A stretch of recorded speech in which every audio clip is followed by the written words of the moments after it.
Welcome back. I'm Austin Westfall, a live look at the White House on this Saturday evening, 7:15 in the nation's capital. Politico says that senior Trump administration officials are heading to Saudi Arabia to start peace talks with Russian and Ukrainian negotiators, that's according to a Republican lawmaker and two U.S. officials familiar with the plan, again, speaking to Politico.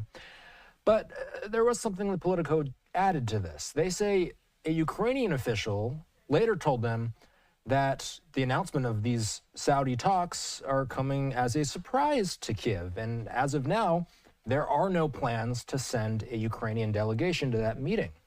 Host of the Strat podcast, Hal Kempfer, is here. Hal, how could this come together without Ukraine getting a heads up? Austin, it's really amazing how fast this has happened. I mean, this was just this last week. There was discussion of possibly a summit with Putin and Trump in Saudi Arabia. Now, all of a sudden, literally, we're talking about a U.S. delegation heading off to Saudi Arabia to meet with a Russian delegation. The U.S. is saying that the Ukrainians are going to be there, and of course, the Ukrainians have come back and said, "We don't know anything about this. We haven't been invited. We're not sure what it is." And meanwhile, you got President Zelenskyy very vocal about his concern that the U.S. and Russia basically reaching some sort of agreement on Ukraine, but not including Ukraine. And all of this in the backdrop of whatever's being discussed. The U.S. has said that that we may broker a deal between Ukraine and Russia, but the Europeans won't be a part of it. I have to tell you, it's been a pretty fast-moving week. It's been, a bit of a challenge just to keep up on all the new statements and change in policy, change in positions going on. This is interesting, though. This will be the first time, though, that we've seen anything like this since really the Ukraine war began almost 3 years ago. And so, whatever it is, and of course, I would also mention that the U.S. does not have to have Ukraine or any other countries involved in a dialogue with the Russians. We can talk to the Russians about a variety of things directly, and we talk to other countries directly all the time. But in so much as this is with the backdrop of talking about the Russo-Ukraine war, it would seem important that the Ukrainians are going to be there. And I think at this point, I would not be surprised if there's some rapid behind-the-scenes discussion, which is to make sure that the Ukrainians will have somebody there representing their interest, because it will look very strange. In fact, it will put tremendous strain on the U.S. if we're talking to the Russians in Saudi Arabia about the fate of Ukraine, and the Ukrainians are not there. That is really going to cause us issues in a variety of places around the world. So that also, and you just touched on this, I want to expand on it, though. We also were reading today that major representatives from European powers are not going to be joining these talks either. How do you think that's sitting with some of the top figures in Europe, Hal? I would say if I was in Berlin, Paris, or London, it would not be sitting very well at all. In fact, I would be very perturbed by seeing something like that. They all feel that they should be there at the table. At the very least, they probably feel there should be a European Union or a NATO rep at the table. And I think Mark Rutte, the head of NATO, would be a very good person to have at the table. But then again, I'm going to defer a little bit to General Kellogg, who is the special envoy working this. He's probably looking at the dynamic, and they may be looking at this saying, hey, we're trying to get the Russians just to the table to talk. That has been a challenge. Let's not throw too many players in right up front. Let's get a dialogue going, and then maybe if things are going well and we get a pattern, going of ongoing discussions. And by the way, I would point out that this is not a quick.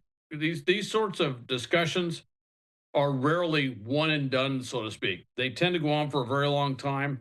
The discussions we had with Afghanistan, with the Taliban, which, believe me, that's going to come up at some point, where we excluded the Afghan national government from the discussion on the fate of Afghanistan.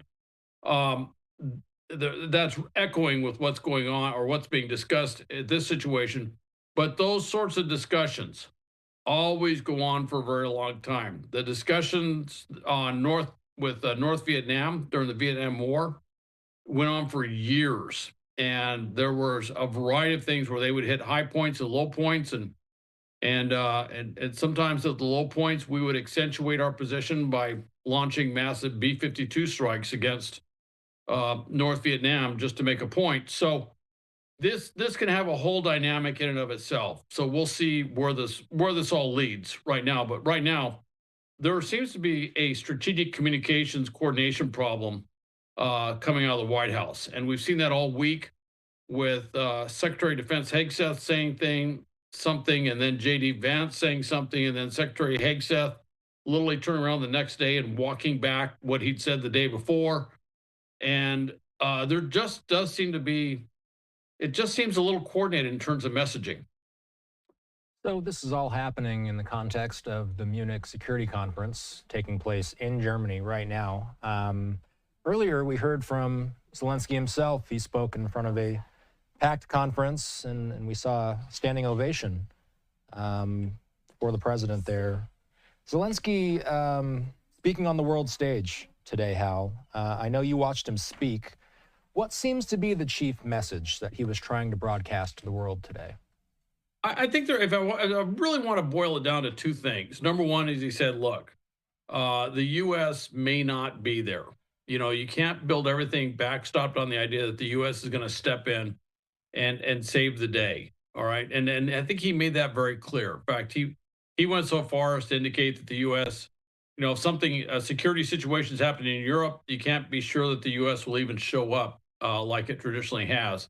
The other thing he really pushed forward was the idea of a European army, which is kind of a new idea, but it's built on an old idea. This idea, you know, NATO, the North Atlantic Treaty Organization, which you would say, well, that's kind of a European army. It is. It's most of it, by preponderance of forces, is Europe or European.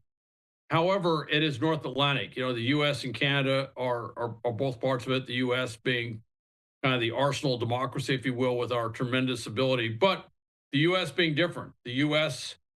has an Atlantic European side, but it also has broader responsibilities looking at the Far East, looking at the West Pacific, looking at the Indian Ocean, you know, South Asia, you know, Africa, the Middle East. And certainly we've been busy in all these places over the last decade to 2 decades. So, you know, that's one of the things that Secretary Hegseth came in and said early on is he says, hey, look, we can't make Europe our top priority. We've got to look at this other thing, which is China, which is our near peer competitor out there in the world. He's talking about a European army. And this was something that originally was floated by the French back in the 50s, didn't go anywhere because NATO kind of superseded it. It kind of floated around a little bit in the 90s after the end of the Cold War, but it really started getting a lot of traction, if you will, about a decade ago. In fact, President Macron of France had talked in 2017 about a European army. And this is the idea that Europe, meaning probably the European Union, would have its own standing force army that would pursue European interests. Now, when this first came out, the U.S. was a little uncomfortable with it. It's like, what are you guys trying to do? You know, basically, what's your plan here? You know, why aren't we a part of this? Because this would be something that Europe could pursue its own military policies, its own military stuff completely separate. The fear at that time was, is this going to cause the, you know, the dissolvement or a dissolution of the NATO construct? You know, what's going to happen here? But he was bringing that up, and I think the reason he was bringing it up is because the U.S. has said, "Hey, look, NATO or Europe, you got to kind of take care of your own." And so he was bringing that up. He didn't mince words. He came right out and said they need to have a European army, and there have been attempts on that. If you look at, there was actually a joint battalion. I believe it was a French and German, or I believe it was a French and German battalion that they tried to put together. So there's been attempts to do smaller things, but nothing on the scale that he was talking about. This could really rewrite the geostrategic map regards Europe, and actually regards Eurasia, and potentially regards what happens in the Middle East and even down in Africa. So there's one more thing. I didn't get to ask you about this yesterday, but it's been making the rounds. I I saw that what's being called an alleged drone at this point struck the protective shell covering the Chernobyl nuclear power plant in Ukraine. This happened early on Friday, and Ukrainian President Zelenskyy is pointing the finger at Russia. For those not familiar with the site, it protects the remains of the nuclear reactor that exploded in Chernobyl in 1986. Zelenskyy said initial assessments are showing that the damage to the shelter is significant. My question for you, Hal, is why Chernobyl? If I recall correctly, Russia took over the plant briefly in 2022. Why might they have targeted it again? You know, I got to tell you, Russia does. I'm trying to think of the military term. Really dumb things sometimes, That's a and military term. this would definitely fall into that category. This may be a thought that they could cause they use as a sort of a radioactive, dispersion device, hit the shell, cause radioactivity to leak out there, cause the Ukrainians to have to abandon the area or something like that. As you can see, there's people up on the shell, on the dome itself, working up there, and I'm sure they're taking suitable precautions to make sure that they're not exposed to radiation or minimizing their exposure to radiation. And I'm sure they're going to fix that thing pretty darn quick. But that's a possibility. Of course, the other possibility too that you can't discount is that the Russians were sending the drone somewhere else, and it happened to hit there. Although that is such an isolated area, the idea that a drone would just by happenstance hit that dome seems pretty remote, statistically speaking. So it does look like the Russians did it, and it looks like the Russians are trying to send a message to, which has come up many times because there's multiple nuclear sites all over Ukraine, which is here's a vulnerability that we could exploit. And you may recall in Zaporizhia, there's been a lot over the last few years about the vulnerability of that nuclear complex, and that the Russians were engaged in military operations to include ordnance landing in and around the nuclear facilities that was causing great fear. In fact, the fear was that could turn into an incident bigger than Chernobyl, which was an absolute horrific event when it occurred, when they had that explosion and meltdown at the Chernobyl plant back in the 80s. And by the way, that was so poorly managed. The cover up by the Soviet Union and just how badly they did it is always considered one of the main pillars of why the Soviet Union eventually fell apart a few years later. Was people lost confidence in the Soviet government. They just didn't trust them anymore, and they didn't think they could take care of them, wouldn't keep them safe. Yeah. Hal Kempfer is the host of the Strat podcast. You recorded a new episode today, correct? I did record a new episode and talked a lot about Russia, talked a lot about Europe, and kind of delved into something that we had touched on, which is dealing with the frozen Russian assets and talking about rare earths in Ukraine, and kind of getting into how this could be something that could basically support Ukraine in its war, the vulnerability that Russia's at strategically, militarily, specifically, and how this could be used to pressure Russia into getting, quote, a better deal out of whatever talks come out of it. So yes, it's out there, and of course, I'd be remiss if I didn't mention it's on Apple, Spotify, Captivate, and most other platforms, and you can get it on YouTube. So just thought I'd casually mention that. Casually, yes. Retired Marine Intelligence Officer Hal Kempfer. Good to see you. Talk soon.